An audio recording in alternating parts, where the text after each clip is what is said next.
Bismillahirrahmanirrahim. Assalamualaikum warahmatullahi wabarakatuh. Puji dan syukur kita panjatkan kehadiran Allah Subhanahu wa Ta'ala, bahwasannya pada hari ini kita dapat melaksanakan desimilasi budaya positif dalam acara desimilasi budaya positif. Adapun susunan acara pada hari ini, yang pertama pembukaan, yang kedua menyanyikan lagu Indonesia Raya, yang ketiga sambutan. Untuk acara yang pertama yaitu pembukaan. Marilah kita buka acara ini dengan membaca basmalah bersama-sama. Bismillahirrahmanirrahim. Acara yang kedua menyanyikan lagu Indonesia Raya yang akan dipimpin oleh Ibu Neda SPD. Kami persilakan. Hadirin persilakan untuk berdiri.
Hadirin dipersilakan duduk kembali.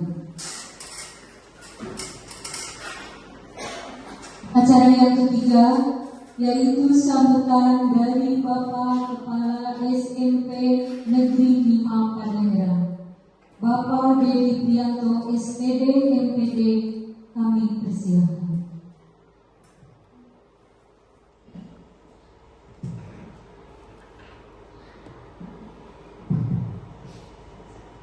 Assalamualaikum warahmatullahi wabarakatuh. Bismillahirrahmanirrahim. Alhamdulillahirabbil alamin.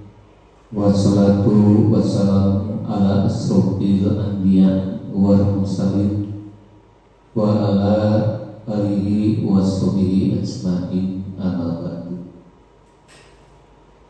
Bapak dan Ibu guru serta staf tata usaha SMP 5 yang saya hormati, alhamdulillah kita pada kesempatan ini dapat berkumpul bersama di ruangan multimedia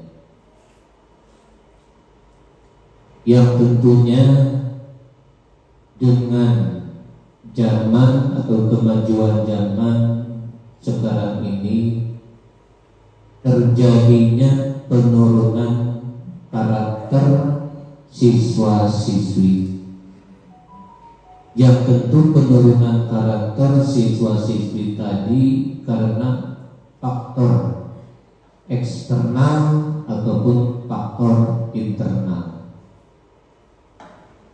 yang tentu yang sangat menentukan penurunan karakter siswa-siswi pada umumnya disebabkan oleh pergaulan yang salah dan juga pengaruh medsos atau mungkin gadget zaman sekarang, sehingga karakter siswa tadi menurun drastis. Nah, oleh karena itu kami di SMP Negeri 5 Padaherang ini melakukan upaya membangkitkan kembali karakter yang bagus.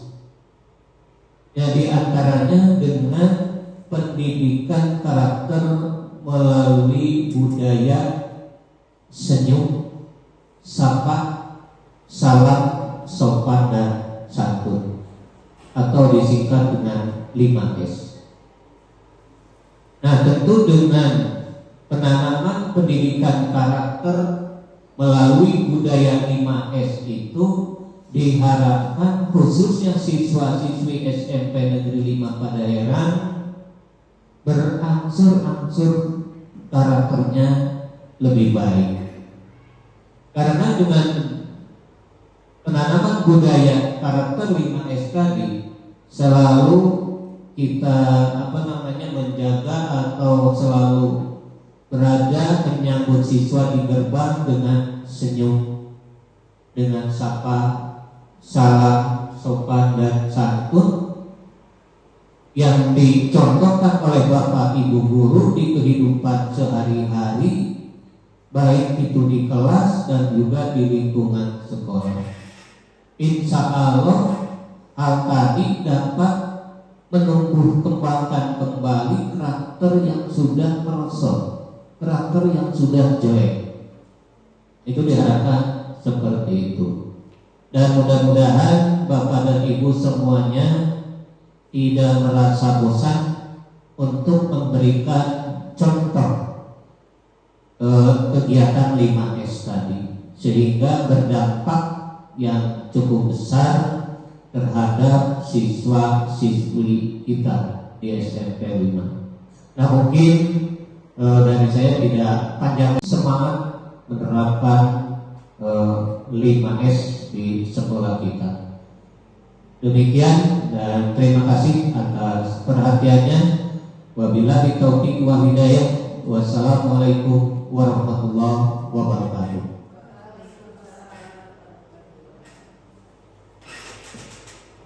Terima kasih kepada yang terhormat Bapak Kepala SMP 5 Padaherang atas sambutannya.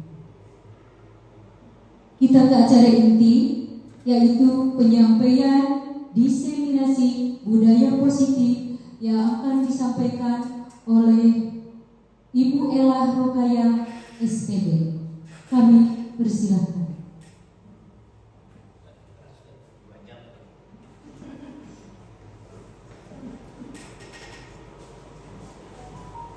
Assalamualaikum warahmatullahi wabarakatuh.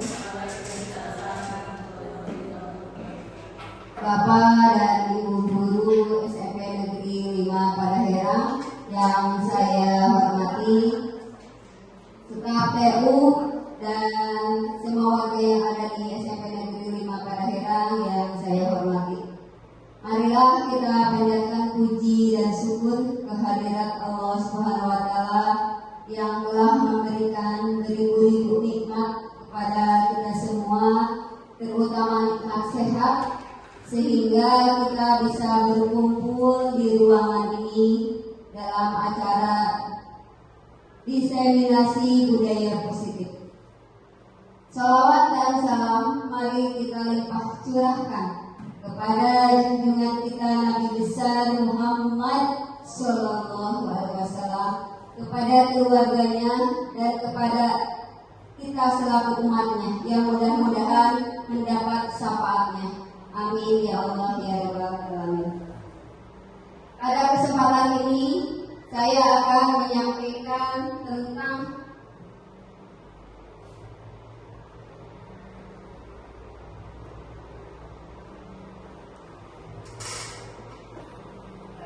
budaya positif ya, budaya positif yang tadi telah disampaikan oleh Bapak Kepala Sekolah kita bahwa adanya penurunan ya di siswa-siswi kita tentang budaya positif di mana tadi dengan 5S-nya ya.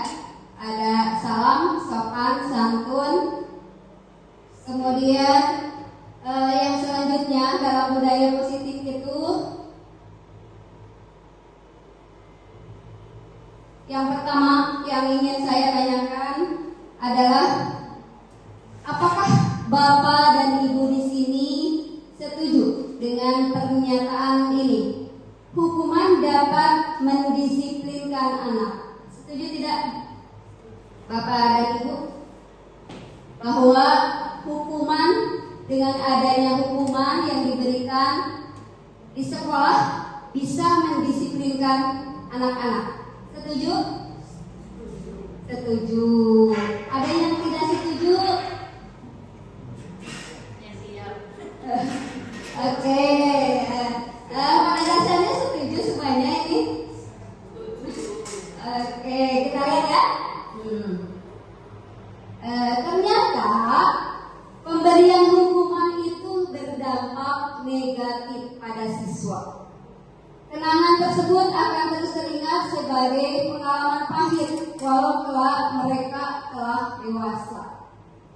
Ya, begini ya Bapak Ibu, mungkin kalau saya dulu ya waktu masih kecil tentang hukuman ya, dimana pernah dihukum untuk menuliskan ya beberapa kata bahwa saya tidak akan melakukan perbuatan itu lagi atau saya akan belajar terus ya. Nah, itu kan berupa hukuman ya. Ternyata sampai usia saya begini ya, masih ingat, masih terngiang-ngiang bahwa saya dihukum oleh Bapak dan Ibu guru. Nah, kita akan membedah itu ya Bapak Ibu. Ternyata hukuman itu memberikan dampak negatif ya. Saya sudah mengalaminya sampai sekarang masih ingat terus ya. Jadi kita kupas, kita harusnya bagaimana ya tentang hukuman itu. Selanjutnya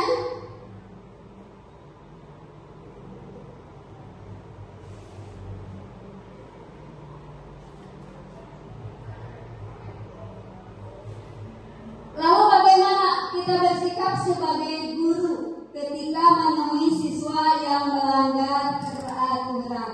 Mungkin Bapak dan Ibu di sini pernah melihat siswa yang melanggar peraturan. Contohnya mungkin Ibu lihat. Datang tidak tepat pada waktunya, kemudian pakaian tidak dimasukkan ke dalam celana. Iya, terima kasih ya Bu Deda telah mencontohkan bahwa di sekolah kita Ibu Deda juga pernah melihat siswa yang melanggar peraturan. Ya, ternyata tadi ada siswa yang kesiangan ya, melanggarnya kesiangan, tidak tepat waktu. Jadi masuknya jam 7, siswanya datang setengah 8. Itu yang termasuk melanggar peraturan yang ada di sekolah, karena semua sekolah tentunya memiliki tata tertib atau peraturan. Kemudian tadi juga contohnya ada siswa yang tidak dimasukkan bajunya ya ke dalam ya celana atau rok ya. Nah itu banyak sekali ternyata di sekolah kita yang seperti itu. Kita perbaiki ya supaya mereka bisa berdisiplin, artinya bisa memasukkan dengan rapi ya. Kan kalau rapi kelihatannya cakep dan ganteng ya siswa kita itu. Kemudian, nah disinilah kenapa timbul ide teori budaya positif ya dari tadi ya latar belakang tadi. Kemudian kita lihat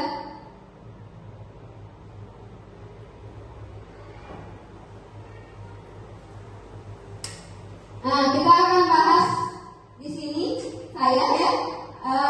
Di sini ada aksi nyata disiplin positif yang merupakan unsur utama dalam terwujudnya budaya positif yang kita cita-citakan ya di Hajar Dewantara.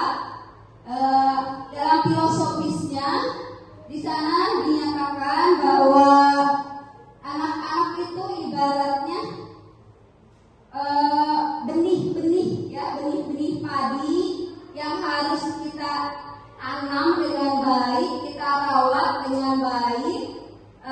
Sekolah itu diibaratkan ladangnya, jadi tempatnya, jadi tempat untuk persemaian benih yang tadi.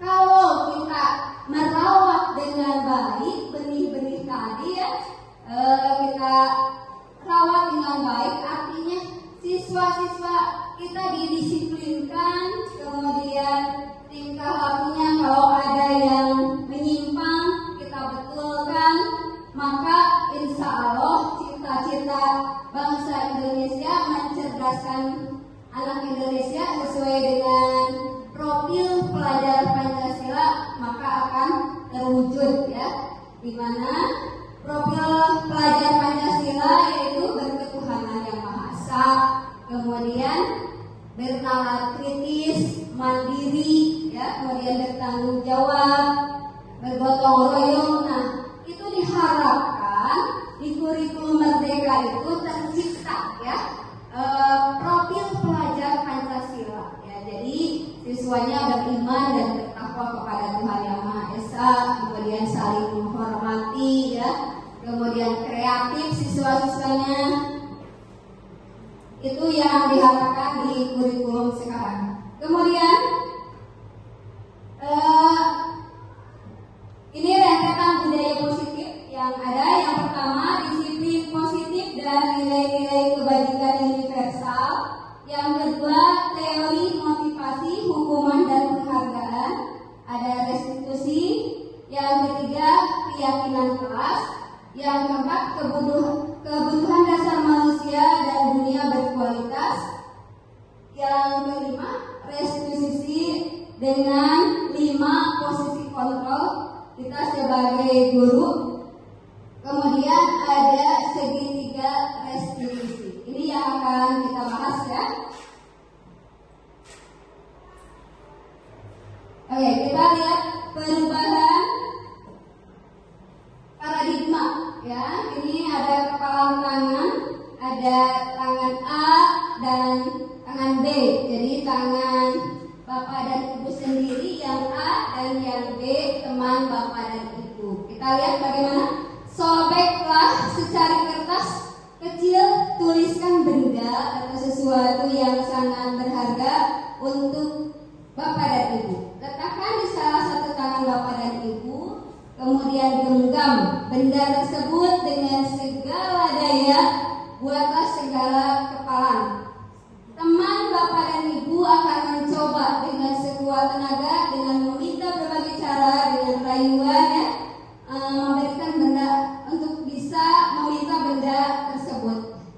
Dan teman Bapak dan Ibu bisa membujuk, mengancam, menghardik, merayu, menyuap supaya membuka kepalan tangan tersebut ya. Bapak dan Ibu bisa praktekkan di sini. Bapak dan Ibu bisa berpasangan, Oke, dengan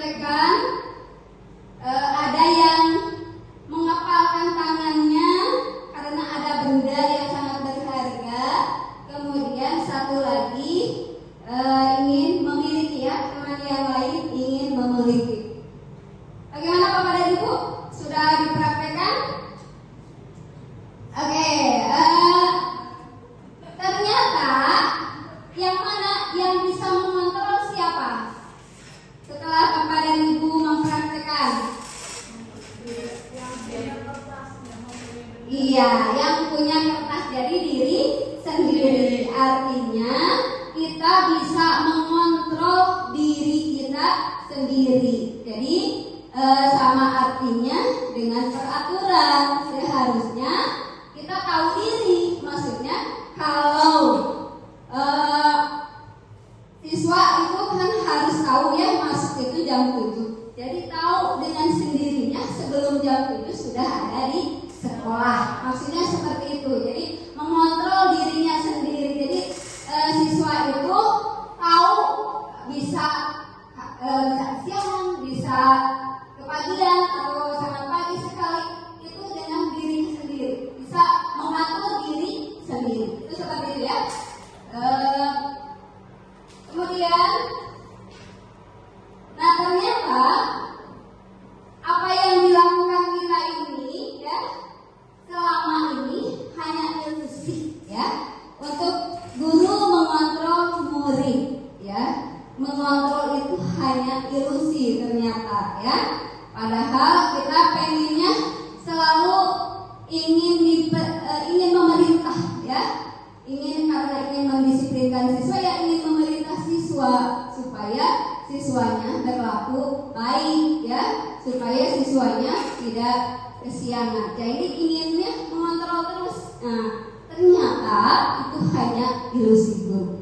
Kemudian yang kedua, ilusi bahwa kritik dan membuat orang merasa bersalah dapat menguatkan karakter. Kritik, nah ketika kita mengkritik orang lain, misalkan ada sesuatu yang tidak sepaham dengan kita kritik kepada orang lain, niat kita inginnya orang tersebut menerima ya kritikan kita sehingga memenuhi apa yang kita inginkan.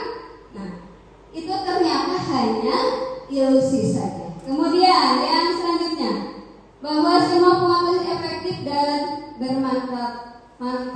Ilusi bahwa orang dewasa memiliki hak untuk memaksa. Ya. Kita kan sebagai orang dewasa, sebagai bapak dan ibu guru, anak-anak kita kita atur, ya kita atur supaya berdisiplin diri. Nah, kita pengennya mengatur terus ya. Kemudian memaksakan apa kehendak kita. Peraturan itu datangnya kan dari sekolah. Kemudian kita tidak bertanya kepada anak-anak ya aturan-aturan yang harus disepakati oleh mereka, tapi kita tidak bertanya kepada mereka. Nah, itu kan secara sepihak aturan itu karena datang dari sekolah yang harus dilaksanakan oleh siswa ya. Nah, itu namanya memaksa ya, memaksakan kehendak kepada siswa walaupun tahu itu tujuannya baik ya. Tentunya apapun yang dilakukan di sekolah itu bertujuan baik, tapi mari kita tingkatkan ya, maksudnya tingkatkan itu yang dulunya kita berprinsip bahwa hukuman itu adalah metode yang baik untuk mendisiplinkan siswa, kita ubah sedikit demi sedikit ya dengan bergulirnya kurikulum merdeka. Kemudian, nah perubahan paradigma stimulus respon teori kontrol. Kita lihat siapa sesungguhnya yang memiliki kontrol ya. Di sini ada stimulus respon, ada teori kontrol. Kita mencoba mengubah orang agar berpandangan sama dengan kita. Kita berusaha memahami pandangan orang lain tentang dunia. Perilaku buruk dilihat sebagai suatu kesalahan. Orang lain bisa mengontrol saya. Nah, ini adalah teori yang dulu ya, yang biasa kita pakai, bahwa orang lain bisa mengontrol saya. Saya juga bisa mengontrol orang lain. Nah, ternyata di sini ada teori kontrol ya. Di sini semua perilaku memiliki tujuan. Ternyata hanya diri sendiri yang bisa mengontrol kita sendiri. Anda tidak bisa mengontrol orang lain. Nah, ini yang berhubungan dengan disiplin positif yang sesuai dengan tema kita, yaitu acara saya ya, diseminasi budaya positif. Kita lihat budaya positif itu seperti apa, Bapak dan Ibu. Nah, di sini tadi ya, dalam teori kontrol itu dikemukakan oleh Dr. William Glasser. Beliau ahli ya, tentunya sudah melalui melalui penelitian beliau. Kemudian dalam teori kontrol itu Anda tidak bisa mengontrol orang lain, hanya Anda yang bisa mengontrol diri Anda sendiri. Kemudian semua perilaku memiliki tujuan. Model berpikir kolaborasi dan konsensus menciptakan pilihan-pilihan baru. Kemudian kita lihat makna disiplin. Belajar kontrol diri dengan menggali potensi kita agar tercapai tujuan yang mulia, yaitu menjadi seorang yang kita ingin berdasarkan nilai-nilai yang kita hargai.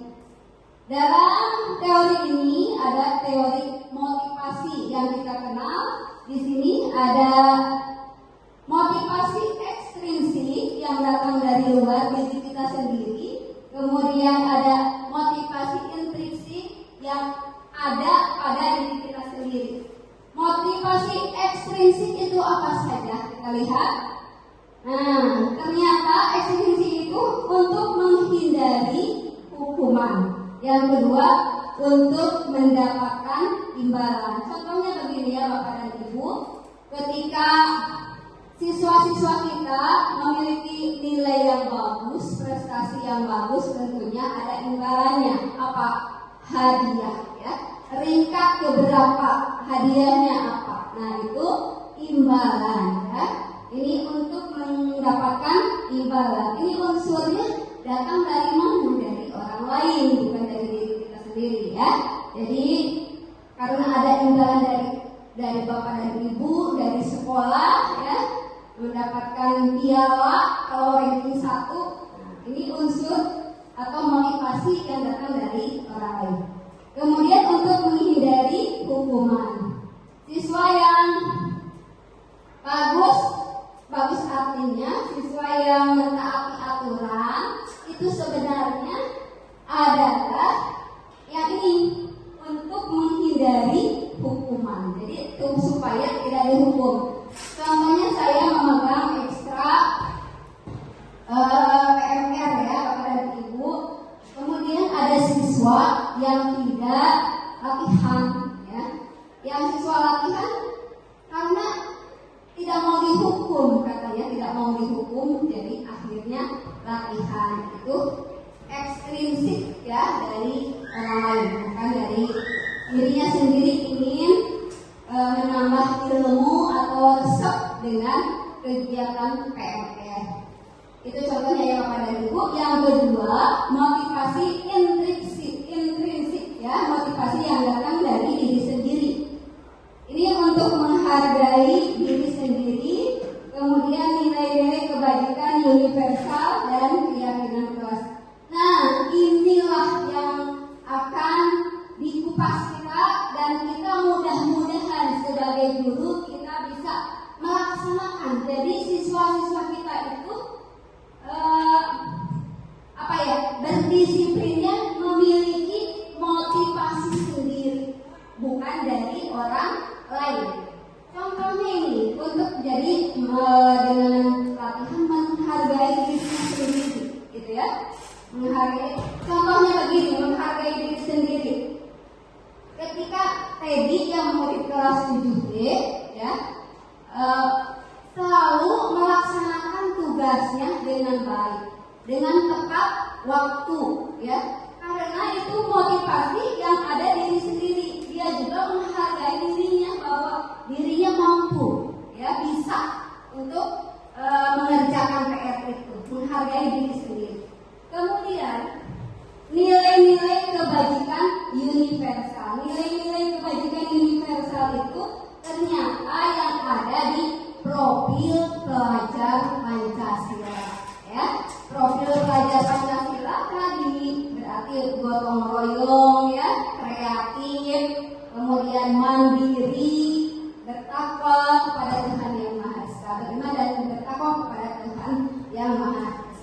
Jadi itu yang diharapkan oleh kita semua. Mudah-mudahan dengan saya memberikan pemahaman ya kepada Bapak dan Ibu tentang budaya positif yang ada di sekolah kita, mudah-mudahan ada perbaikan ya, ada peningkatan ya tentang budaya positif yang ada di sekolah kita.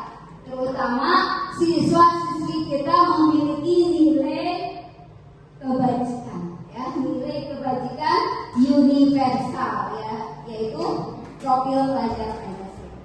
Kemudian ini keyakinan kelas, nanti kita bahas di belakang ya, keyakinan kelas nanti di akhir. Yang selanjutnya ini 5 posisi kontrol. Kita sebagai guru ini ada 5 ya, ternyata ada 5 posisi kontrol sebagai guru. Yang pertama ada guru penghukum, yang kedua guru pembuat rasa bersalah, yang ketiga teman sebagai teman ya, kemudian sebagai pemantau, yang keempat sebagai manajer. Dan kita nanti akan bahas ini secara tuntas. Ini garis besarnya saja sekarang. Yang ini segitiga restitusi. Nah, ternyata ada model baru, mungkin tidak baru ya, tapi di kita ya dengan bergulirnya kurikulum merdeka, ternyata ada model baru untuk mendisiplinkan siswa ya, yaitu dengan segitiga restitusi. Di mana namanya segitiga berarti ada 3. Yang pertama menstabilkan identitas. Yang kedua validasi kebutuhan. 3 menanyakan keyakinan. Yang tentunya ini segitiga restitusi ini seharusnya pada saat ada siswa yang bermasalah semuanya ini dilaksanakan Bapak dan Ibu, ketiga-tiganya ya, dengan cara restitusi tadi. Yang selanjutnya realitas atau kebutuhan kita berbeda. Kita berusaha memahami pandangan orang lain tentang dunia. Setiap orang memiliki gambaran yang berbeda. Nah, kita ya sebagai manusia memiliki 5 kebutuhan dasar. Yang pertama penguasaan, yang kedua kasih sayang, yang kedua kasih sayang dan rasa diterima, kemudian kesenangan dan kebebasan.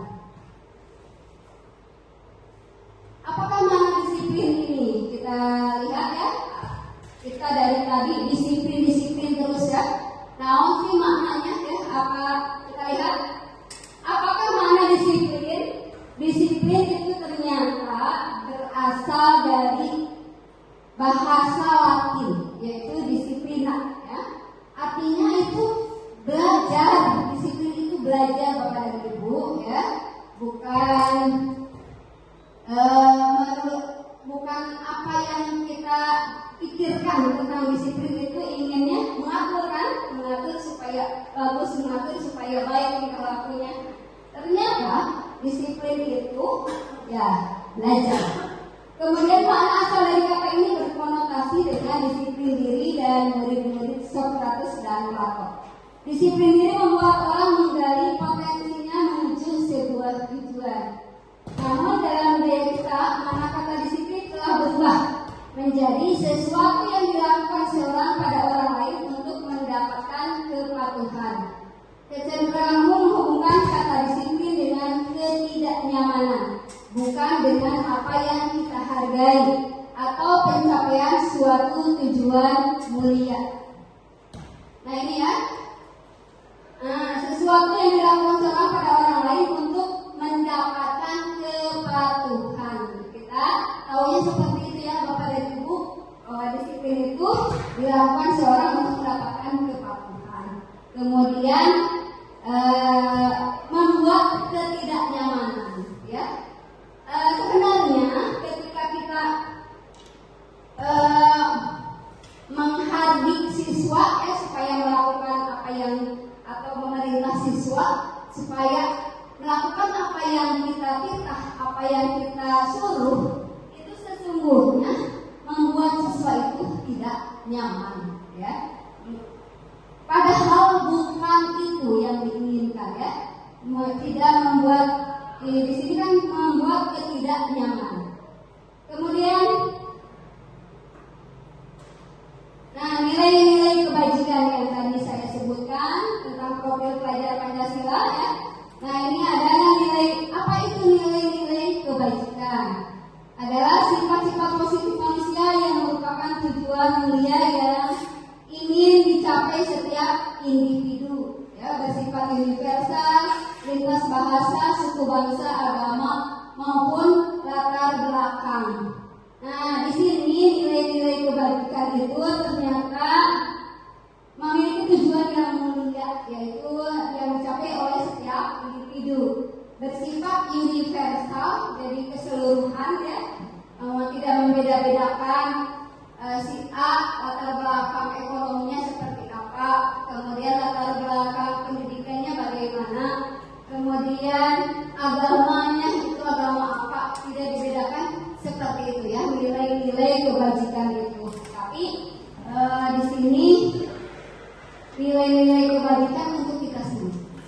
Kemudian tadi, ya, nah ini Pak ahli dia Gosen pada tahun 98 mengatakan dengan menaikkan nilai kebajikan yang diyakini seorang, maka motivasi intrinsiknya akan terbangun sehingga menggerakkan motivasi dari dalam untuk dapat mencapai tujuan mulia yang diinginkan.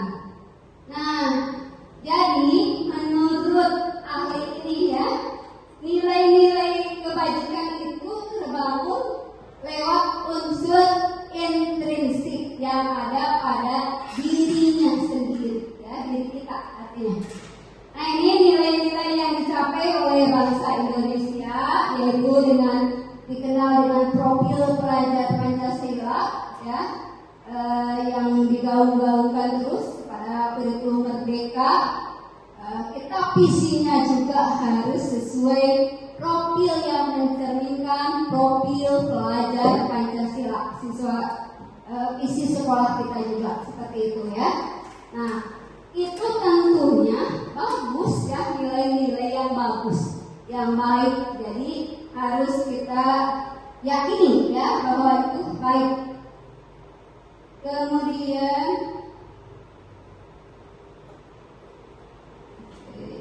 nah, teori motivasi tadi, ya, motivasi eksternal, motivasi untuk menghindari ketidaknyamanan atau hukuman, ya, tadi sudah dijelaskan. Kemudian ini internal.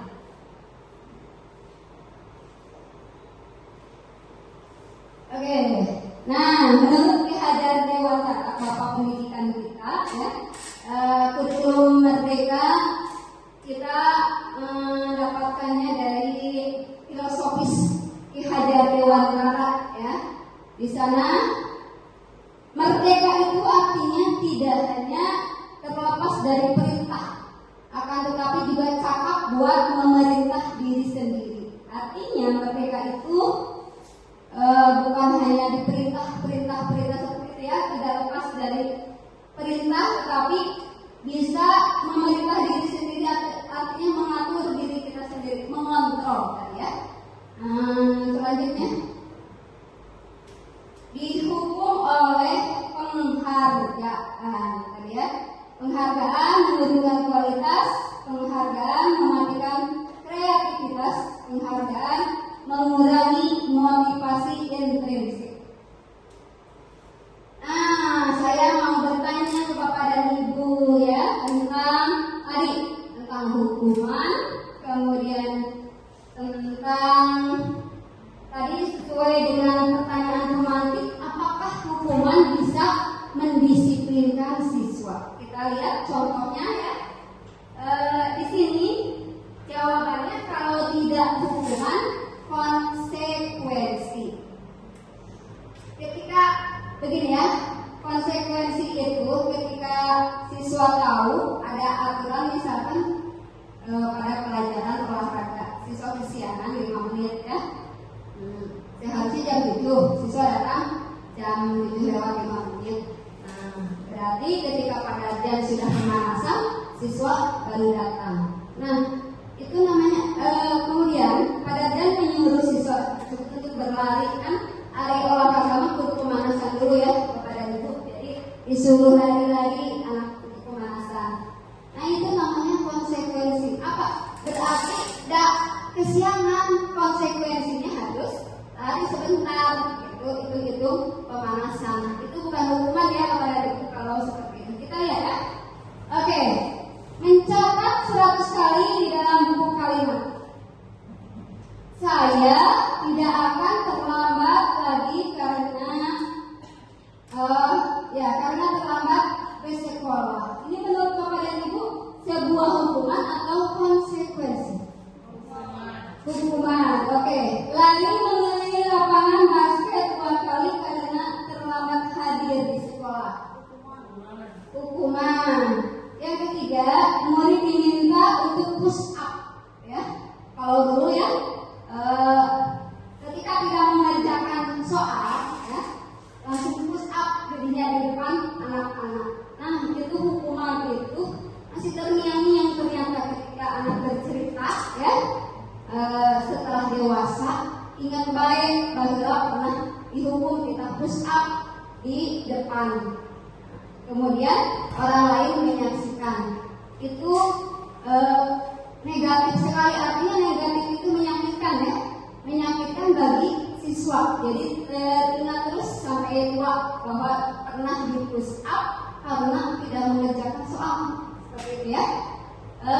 Selanjutnya, menggantikan kertas tugas teman yang telah dicoret-coret. Kalau ini menurut kaidah itu bagaimana?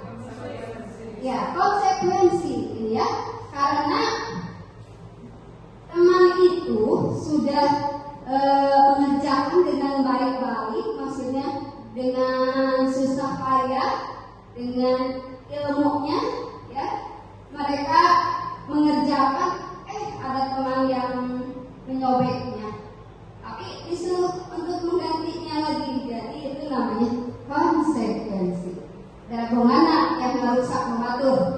Kemudian membersihkan tumpahan air di meja tulis karena tersenggol pada saat belajar. Ini yang mana? Oke.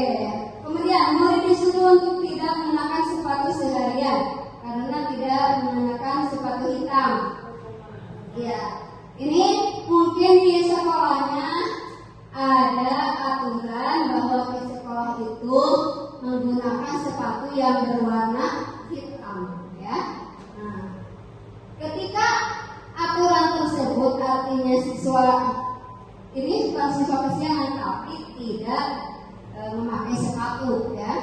Nah, ini juga siswa disuruh untuk tidak dipakai sepatunya seharian. Nah, ini juga bukan. Lari mengelilingi lapangan basket 2 kali karena terlambat 10 menit untuk pelajaran PJOK. Ini bagaimana? Bapak dan Ibu termasuk yang mana? Oke, kita lihat ya jawabannya. Apakah betul semua tadi jawaban dari Bapak Ibu? Oke, terima kasih. Artinya Bapak dan Ibu sudah paham ya. Yang mana ya itu sekali ya konsekuensi, yang mana hukuman ya.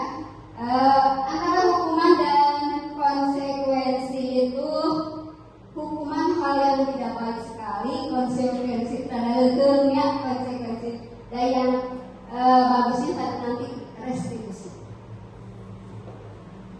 yang paling bagus. Tapi semuanya bukan salah ya, ketika melakukan itu bukan kesalahan, tapi mudah-mudahan dengan tahu sekarang ya sudah saya jelaskan bahwa hukuman itu hal yang menyakitkan bagi siswa. Mudah-mudahan kita tidak melaksanakan seperti itu lagi. Oke, di sini perbedaan hukuman dan konsekuensi ya. Hukuman itu sesuatu yang menyakitkan, tapi harus terjadi ya, harus terjadi memang. Contohnya tadi kan kesiangan dihukum, di push up. Emang terjadi, harus terjadi, harus di push up kan itu. Nah itu adalah seperti itu ya, menyakitkan, tapi terjadi memang. Kemudian ini sesuatu yang harus terjadi. Jadi ada menyakitkannya ya. Jadi sakit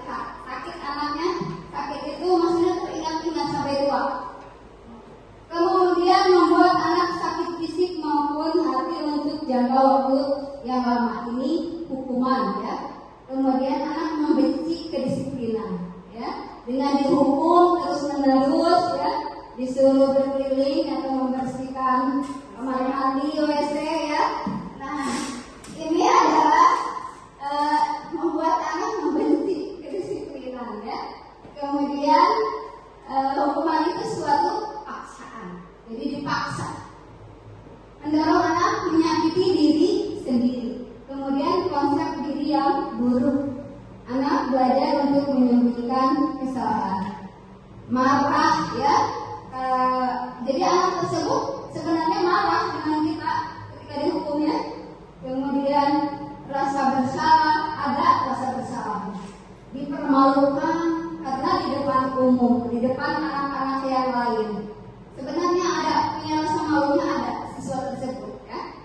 Kemudian merasa tidak dihargai ya, karena diejek-ejek terus sama temannya, nanti diledek ya. Ya, ini adalah hukuman. Jadi hukuman itu tidak selalu fisik, tapi perkataan juga ya, perkataan yang tidak baik. Nah, juga termasuk hukuman ya, karena pokoknya sesuatu yang menyakitkan, negatif ya. Kemudian konsekuensi. Di sana konsekuensi masih merasa tidak nyaman juga ya, anak tidak nyaman karena tadi konsekuensi kan ketika menumpahkan air harus melap ya. Nah itu juga membuat tidak nyaman anak, melawan turun lawan sih ya. Nah kemudian anak menghargai disiplin. Kemudian kalau tadi membenci ya, kalau dihukum ini menghargai.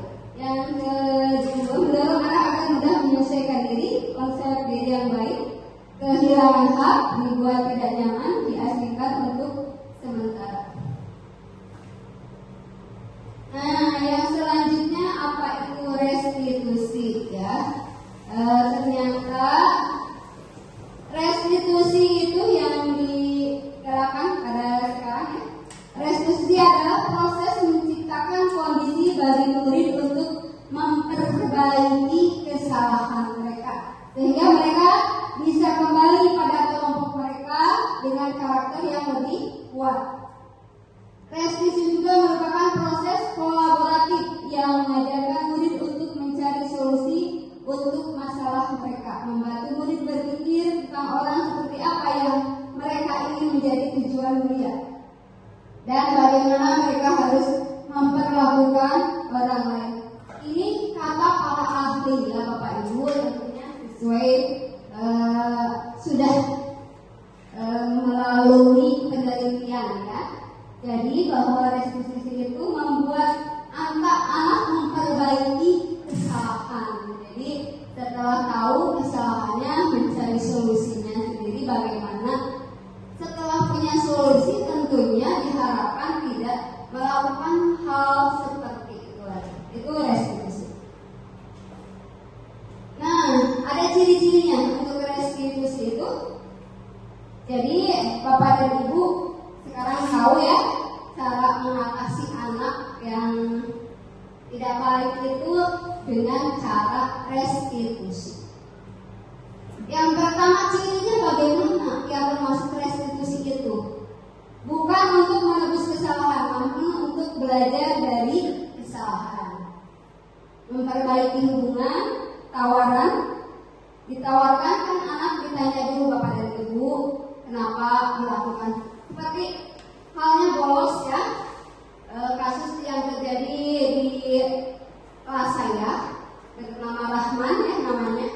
Anak tersebut bolos ya, bolos artinya sama sekali tidak sekolah ya, tidak ke sekolah.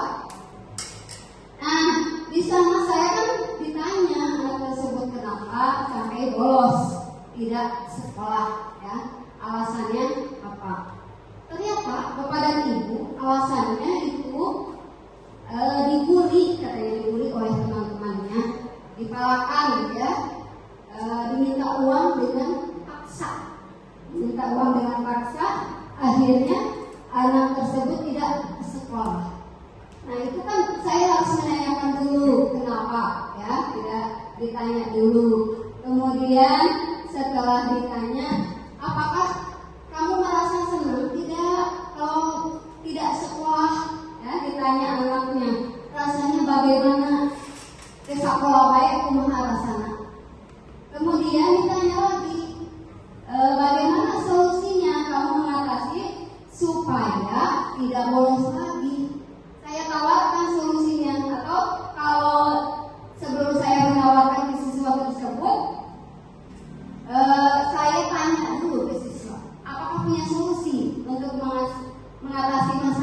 dia sendiri.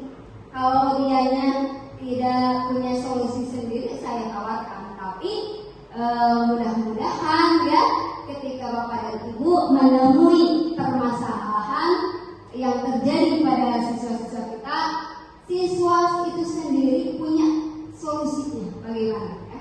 Kemudian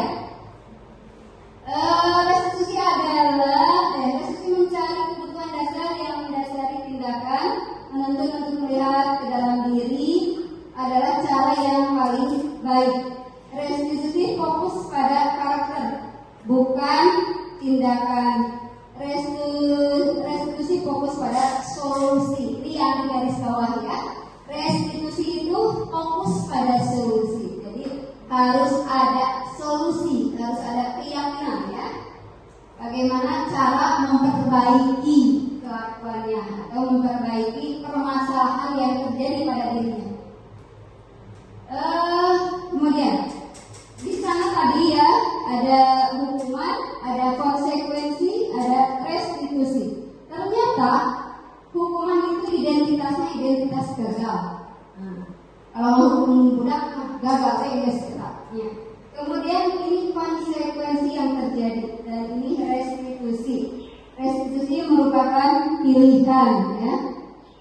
Nah untuk ini, untuk konsekuensi korban bisa diabaikan. Korban mendapat ganti. Ini korban mendapat keadilan. Murid akan tersakiti. Nah ini ya, untuk hukuman akan tersakiti. Nah kalau konsekuensinya tadi tidak nyaman seperti menumpahkan kan lari-lari pada saat olahraga ya, ketika kesiangan disuruh lari berputar 2 kali, itu konsekuensi yang harus dia kerjakan ya. Nah itu konsekuensinya tentunya ada kesepakatan dulu ya dengan bapak olahraganya, dengan yang mengampu guru olahraganya, ada kesepakatan di mana jika kesiangan pasti harus lari-lari pada saat olahraga itu. Ini membuat tidak nyaman ya. Ini yang penting Bapak Ibu tahu bahwa hukuman itu identitasnya gagal. Kemudian kalau konsekuensi dan restitusi itu identitas sukses.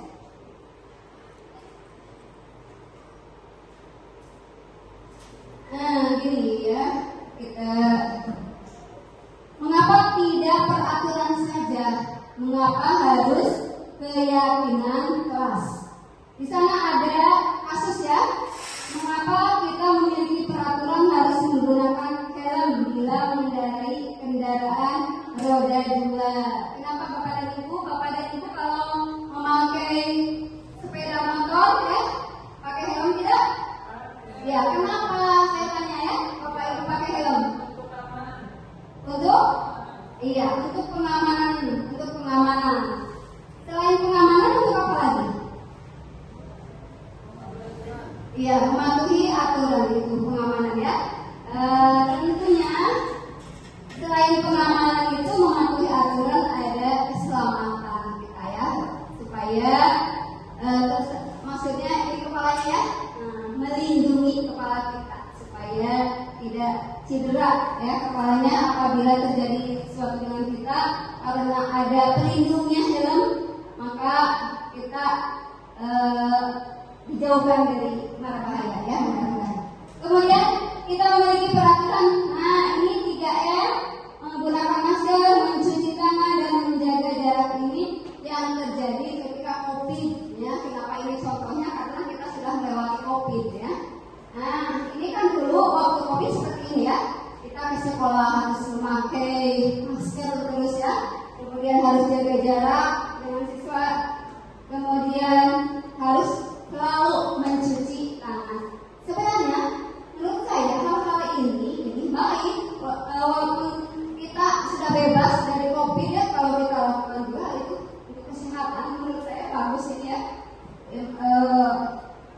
Masih terus dijalankan juga tidak apa-apa, karena di sini untuk menjaga kesehatan kita. Yang ketiga, mengapa kita memiliki peraturan harus datang tepat waktu pada saat mengikuti pelatihan? Kenapa, Bapak dan Ibu?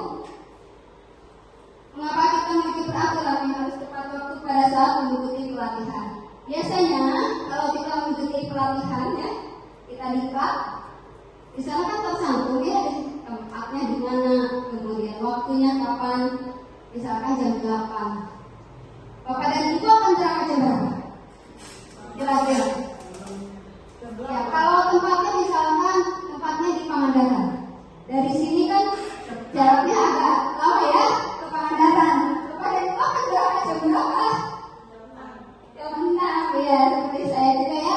Kalau ada pelatihan atau rapat ya, meeting yang ada di Pangandaran sama ya, melakukan hal yang sama jam 6 harus prepare, harus siap-siap supaya tidak kesiangan karena tahu waktunya jam 8 akan dilaksanakan karena kita sudah tahu itu waktu peraturan. Selanjutnya, nah ini di sekolah kita ya, ini berawalnya dari peraturan kelas ya. Peraturan kelas biasanya kan setiap kelas memiliki wali kelas ya. Wali kelas kita berkumpul, kemudian dikumpulkan dengan siswanya, diberitahukan kepada siswanya bahwa di kelas ini memiliki peraturan kelas. Peraturannya bagaimana? Misalkan tidak boleh datang terlambat ke kelas ya. Nah, kemudian ya bajunya harus rapi. Apalagi peraturannya seperti apa? Oh iya, yang kebagian tiket harus datang lebih awal. Nah, itu peraturan kelas. Oke, ini peraturan kelas. Ini ternyata kalau namanya peraturan kelas itu datangnya dari guru. Jadi nanti dikerjakan oleh siswa. Ya, datangnya itu artinya sepihak. Jadi guru yang membuat aturan, siswa guru melaksanakan. Itu sepihak. Nah, jadi mulai sekarang ya, dengan aturan memang harus ada ya supaya tercipta kedisiplinan. Peraturan harus ada, tetapi peraturan ini yang tadinya misalkan ada beberapa peraturan, kita lihat peraturan tersebut, kemudian kita jadikan keyakinan kelas ya. Misalkan tadi ya, masuk itu harus jam 7. Nah, peraturan keyakinan kelasnya bagaimana? Keyakinan kelasnya bisa mencontohkan Bapak dan Ibu keyakinan kelas seperti apa? Nah, nanti peraturan kelas ini, peraturan misalkan banyak ya, ada 15, kita dibuat menjadi keyakinan. Kalau keyakinan kelas itu yang positif, artinya kalimatnya juga positif. Kalau aturan kan tidak boleh memakai, tidak boleh kesiangan ya. Ada kata tidak boleh, itu konotasinya negatif. Ternyata Bapak dan Ibu kita ubah yang tidak boleh itu berupa jadi keyakinan kelas. Kemudian kalau sudah dibuat nanti keyakinan kelas, nanti ada contohnya ya Bapak dan Ibu. Keyakinan kelas sudah dibuat, nanti kan per kelasnya sudah punya ya keyakinan kelas ini. Kemudian akan membentuk lingkungan yang positif. Artinya ketika siswa tahu bagaimana keyakinan kelas yang ada di kelas, kalau sudah tahu, udah ada motivasi dari diri sendiri ya, dari siswanya, maka akan tercipta lingkungan yang positif dari lingkungan sekolah. Kemudian keluasnya lagi menjadi pembudayaan karena sudah terbiasa ya, sudah menjadi budaya karena kebiasaan yang baik yang selalu dilaksanakan maka akan menjadi budaya positif. Nah, ini adalah contoh dari kesepakatan kelas. Nah, ini datang tepat waktu, kemudian mengucapkan salam, berdoa sebelum dan sesudah kegiatan. Ini kan hal-halnya yang positif ya kepada Ibu. Kalau keyakinan diri tidak ada kata tidak boleh, tidak kemudian dilarang. Nah, kata-kata yang konotasi negatifnya itu kita ubah, ya. Nah ini aktif dalam pembelajaran, tertib, menjaga kebersihan sekolah. Ini juga contoh kami guru, kesepakatan kelasnya kami dan murid, guru dan murid yang saling menyayangi. Artinya kemudian kami murid yang semangat belajar. Jadi kata-katanya positif supaya membentuk budaya yang positif, membentuk karakter yang bagus. Artinya dengan kata-kata yang positif, dengan kata-kata yang baik, insya Allah tertanam di jiwa siswa itu yang baik-baik.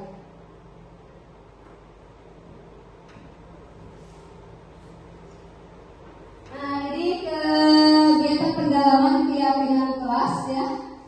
Ini keyakinan kelasnya hormat, kemudian bekerja, diterima dan dimiliki. Kami meyakini bahwa sangat penting untuk menghormati semua orang dan barang milik orang lain.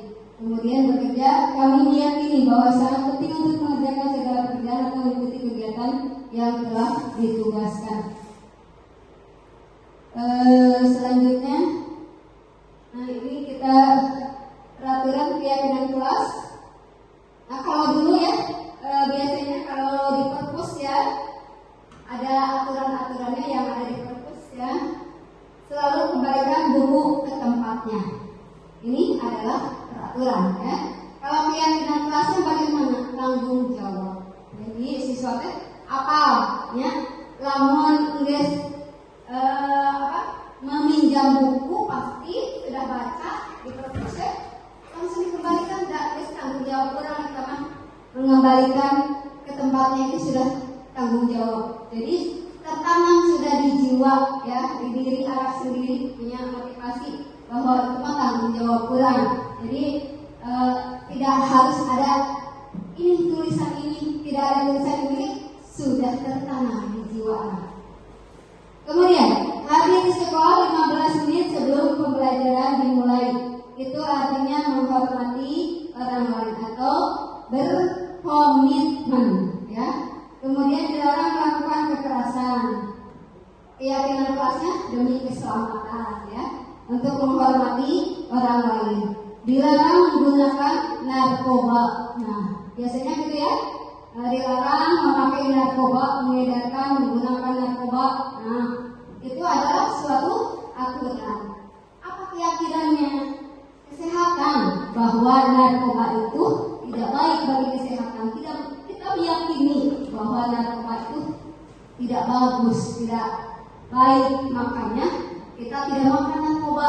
Nah, jadi anak teh harus ada tertanam di diri siswa seperti itu ya, kepada ibu tanamkan kepada siswa itu teh kesehatan, berarti keyakinan bahwa menyangkut pentingnya sehat, pentingnya kesehatan.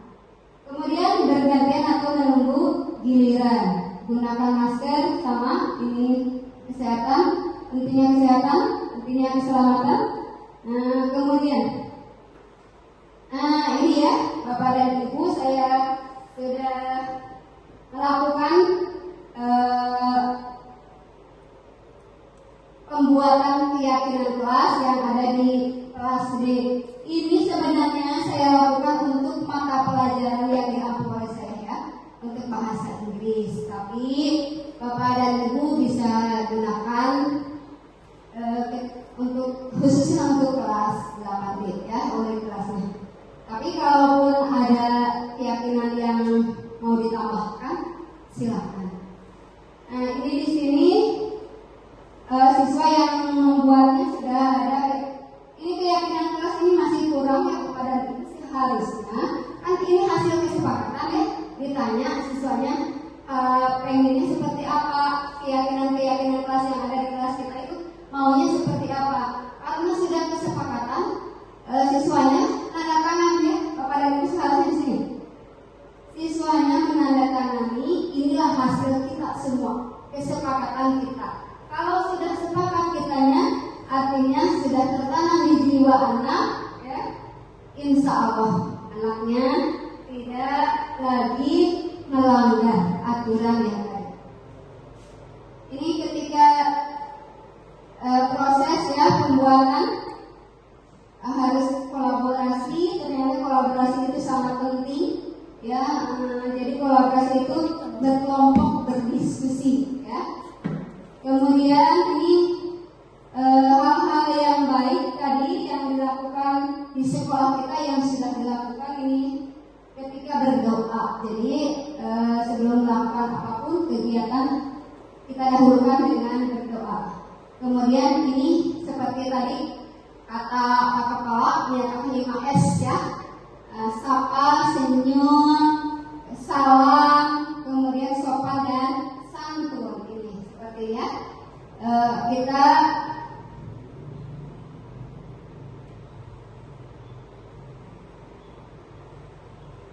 menyambut anak datang ke sekolah.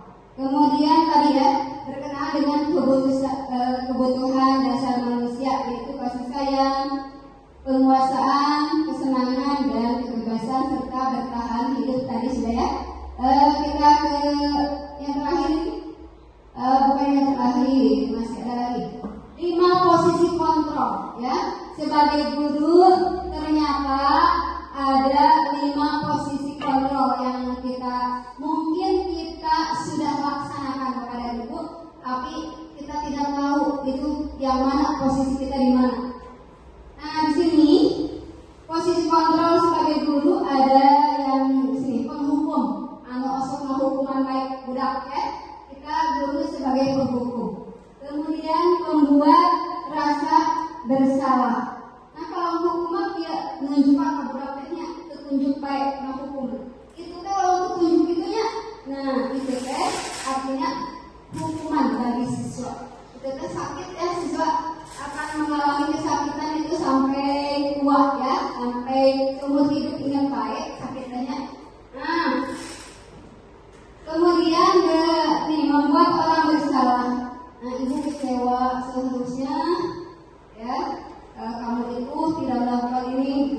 Nah jadi anaknya jadi merasa bersalah karena selalu gurunya membuat orang merasa bersalah. Kemudian sebagai teman, nah kalau sebagai teman, ayolah lakukan demi ibu. Nah kata-katanya juga seperti ini, sebagai teman ya, tujuannya baik ya, supaya anak bisa terbuka dengan permasalahan mereka, sehingga kalau sudah terbuka bisa curhat, kemudian bisa cari solusinya bagaimana itu. Kalau ke teman, bagaimana layaknya ke teman yang bapak dan ibu kan harus curhatnya sama temannya. Nah, bapak dan ibu juga mungkin sudah ada di posisi ini ya, sebagai kontrolnya sebagai teman. Kemudian pemantau mah hanya mantau saja ya. Itu peraturannya bagaimana sih ya? Mantau umur berapa yang harus diperoleh, berapa halaman yang harus saya tulis, mantau umur. Yang ini manajer. Nah, yang manajer itu ternyata bapak dan ibu, mudah-mudahan kita semuanya sebagai guru bisa di posisi ini sebagai manajer. Kumaha ya sebagai manajer itu ya ini bisa mengajukan pertanyaan ke siswa, kunaon kalau bukan itu ya, melakukan hal tersebut ditanya siswanya. Kemudian iya, aku juga tahu kamu merasa kesal ya, diperlakukan, ibu merasakan hal yang demikian, apa yang kamu alami ibu tahu. Nah itu sebagai manajer seperti itu ya. Kemudian apa yang kita yakini, apa yang kita bisa kau kerjakan untuk memperbaiki. Nah kita tanya dulu, kan tadi seperti itu ya, kunaon melakukan. Nah kalau itu kamu bisa memperbaiki, enggak. Kamu bisa melakukan hal yang lebih baik, tidak mengulangi yang tadi, yang permasalahan yang ada. Nah ditanya ya siswanya. Kemudian meletakkan dirinya sebagai individu yang positif dalam dunia. Kemudian bagaimana caranya saya bisa memperbaiki keadaan, mengevaluasi cara memperbaiki. Nah ini diharapkan dari mulai sekarang ya, Bapak dan Ibu, mudah-mudahan dengan niat yang baik kita bisa menjadi di sini manajer, sebagai manajer ya, posisi kontrol kita sebagai guru. Jadi bukan penghukum ya. Tidak salah ya, Bapak dan Ibu kalau di posisi penghukum dan membuat orang tidak salah, tapi ada yang lebih baik ya. Bapak dan Ibu posisinya ada di manajer yang lebih baik. Mudah-mudahan semuanya bisa melakukannya. Kemudian ini yang berhubungan dengan tadi ya, posisi. Saya kecewa sekali dengan kamu. Itu posisi dia sebagai apa kira-kira? Sebagai tadi pembuat merasa bersalah atau sebagai apa ini? Penghukum. Kamu tidak pernah benar melakukannya. Ayolah, lakukan demi ibu dan bapak. Ini gimana? Yang teman ya. Kemudian bagaimana kamu bisa menyelesaikan masalah ini? Nah, ini mungkin nanti yang sebagai manajer ya ditanya. Nanti sudah ada jawabannya ya. Mungkin Bapak dan Ibu tadi di hati masing-masing sudah menjawab ya. Mudah-mudahan ya, tapi diam saya berkatakan mudah-mudahan dengan diamnya sudah paham ya Bapak dan Ibu. Kemudian ternyata ini saya kecewa sekali dengan kamu. Ternyata ini membuat orang merasa bersalah. Kemudian kalau bicara gini ya, kamu tidak pernah benar melakukannya, itu kan menghukum. Ya. Mana masalah baik, ya. Mana melakukan begitu baik, kan kita langsung kayak, ya itu hal-hal yang itu harus dikurangi, bahkan sebaiknya tidak boleh ya Bapak dan Ibu. Kemudian apakah kamu mau mendapatkan stiker bintang hari ini? Ini pemantau. Bagaimana karena ini ya manajer. Nah, seharusnya kita di posisi ini. Jadi kita menyelesaikan masalahnya, ditanya anaknya, kita cari solusinya. Segitiga restitusi ini tadi saya katakan bahwa ini model yang terbaik ya untuk mengatasi permasalahan siswa. Segitiga restitusi itu ada validasi kebutuhan, menstabilkan identitas, menanyakan keyakinan. Untuk validasi kebutuhan ini ya kata-katanya yang bisa diucapkan ke siswa. Kamu tentu punya alasan mengapa melakukan itu. Adakah cara yang lebih efektif untuk mendapatkan apa yang kamu butuhkan? Kemudian menstabilkan identitas. Setiap orang pasti pernah melakukannya. Kamu bukan satu-satunya yang pernah melakukan ini. Yang ketiga, menanyakan keyakinan. Nilai-nilai apa yang telah kita sepakati? Kita lihat ya. Nah, ini adalah menstabilkan identitas. Nah, ini Bapak dan Ibu kata-kata seperti ini yang termasuk menstabilkan identitas. Berbuat salah itu hal yang manusiawi. Tidak ada manusia yang sempurna. Bapak Ibu juga pernah membuat kesalahan. Ini adalah menstabilkan identitas. Kemudian menanyakan keyakinan. Ini ya. Validasi kebutuhan dulu. Di validasi kamu bisa saja melakukan hal yang lebih buruk, tapi kamu tidak melakukannya. Kamu pasti punya alasannya. Ditanya alasannya ya. Divalidasi kebutuhannya. Kemudian maukah kamu belajar dengan cara lain untuk kamu mendapatkan yang kamu butuhkan tanpa harus memukul, misalkan ada siswa yang gelut ya. Nah, ini kata-katanya bisa, itu namanya termasuk validasi kebutuhan. Kemudian menanyakan keyakinan, nilai-nilai yang kita percayai, yaitu ketika sudah tadi ya sudah membuat kesepakatan kelas, anak tersebut misalkan gelut ya akan melanggar kesepakatan kelas, bahwa di kesepakatan kelas itu kita saling menghormati. Kalau gelut dengan hormatan artinya kasih apa ya mah. Nah, anak ditanya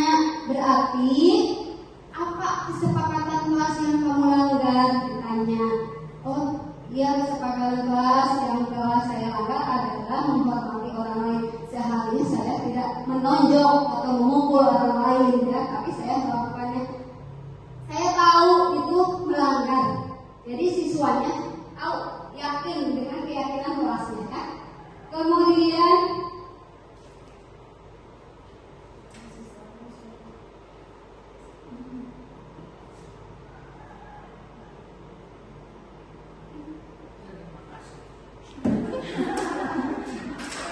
terima kasih.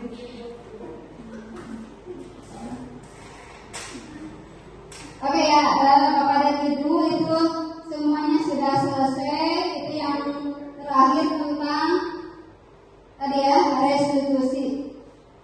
Mungkin Bapak dan Ibu ada yang ditanyakan atau sudah paham semuanya? Ya, alhamdulillah ya. Semuanya sudah paham.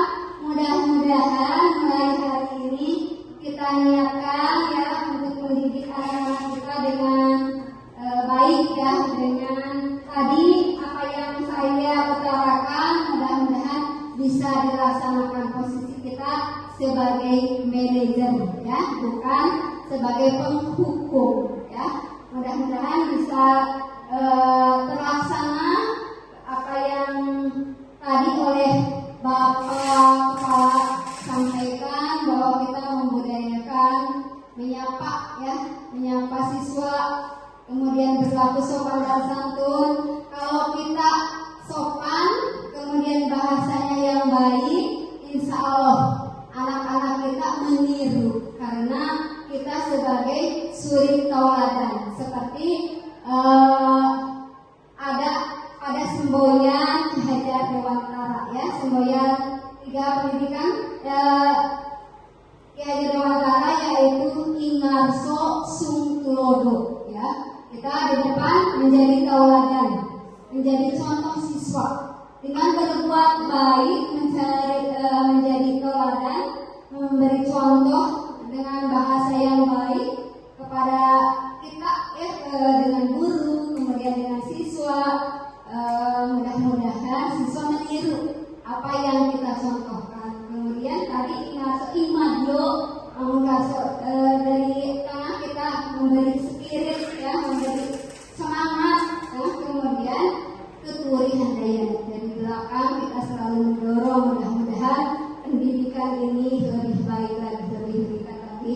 Mungkin acara diseminasi ini dicukupkan dengan sekian.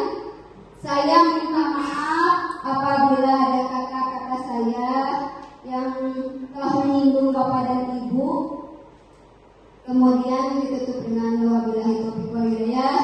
Assalamualaikum warahmatullahi wabarakatuh.